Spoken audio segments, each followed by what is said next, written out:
હીરાની વીટી છે ને પહેરે ને માં એ જ વોણીઓ 90 લાખ રૂપિયા ખાઈ ગયો. થઈ ગયો માં આ રડતું રડતું રાજસ્થાન આવ્યો કે માં સાચી વાત માં કે મારો વોણીઓ 90 લાખ ખાઈ ગયો. બાપુ હા. બાપુ હું મંગળવારનો દાડો હતું ને પોલ દારૂ પીને બેઠી હતી. બેટરી માં અને એને 90 લાખ ની વાત કરીને મારો પારો ફર્યો. મેં કહ્યું તારી બોનનો જ વોણીઓ ઠોકું તારી હા તારા 90 લાખ ખાઈ ગયો કે હા હા તું ગાડીને સેલ માર એની બોનને ઠોકું તું બોમ્બે જા માં તું બોમ્બે પોકે એનાથી પહેલા હું મેલડી વોણિયાના ઘેર પોકું માં છો હા તું બોમ્બે પોકે હું મેલડી વોણિયાના ઘેર પોકું હા તું ઘેર જઈને હુઈ જા બીજા દાડે 5 વાગે ઘંટડી ના વગાડું ને વોણિયા જોડેથી 15 લાખ લઈને ના આવું તો તારી મેલડી ના કેવું સાચો માં સાચો સાચો માં મેં સાગર ને કહ્યું કે સાગર 15 લાખ લઈ આવી 10 લાખ લઈ આવી માં પણ વોણિયા ને બોમ્બે થી ઉઠાઈને રાજસ્થાન મારા મઢમાં ના પટકું ને તો તારી મેલડી ના કેવું લાયો માં લાયો મારી ભક્તિ કરેલી કોડા લાજે સાચી વાત તારે માં મને માં કહેલું નકામું કહેવાય હા.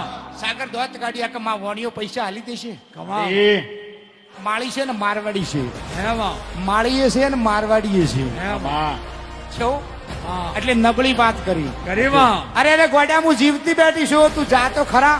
માં સાગર બોમ્બે ગયો ને હુઈ ગયો ને બીજા દાડે હવાર બનીને 12 વાગ્યા માં અને 2 વાગ્યા ને સાગર ના ફોન ઉપર રિંગ આવી. વોણિયો કે સાગર ભાઈ ક્યાં છું? કમા તો કે હું અહીંયા છું. માં તો કે 15 લાખ તૈયાર પડ્યા છે લઈ જાઉં ને કે માં જાઉં. 15 લાખ સાગર ઘેર જઈને મન દીવો કરીને મન માં કહીને પગે લાગ્યું કરે અરે મારી મેલડી હોબળી લીધું કે કમા કમા અને 15 લાખ લાયા કે લાયા માં કહું 15 લાખ લાયા પોસ્ટ દાડા બીજા બન્યા કમા માં અને વાણીઓ કે સાગર ભાઈ 10 લાખ બીજા છે લઈ જાઓ ને કે કમા ક્યાં હા बराबर 70 दाड़ा बनियो ने वाणियों के हाँ कि मेरे को भी राजस्थान आने का है तुम्हारी माता जी के पास. कमा कमा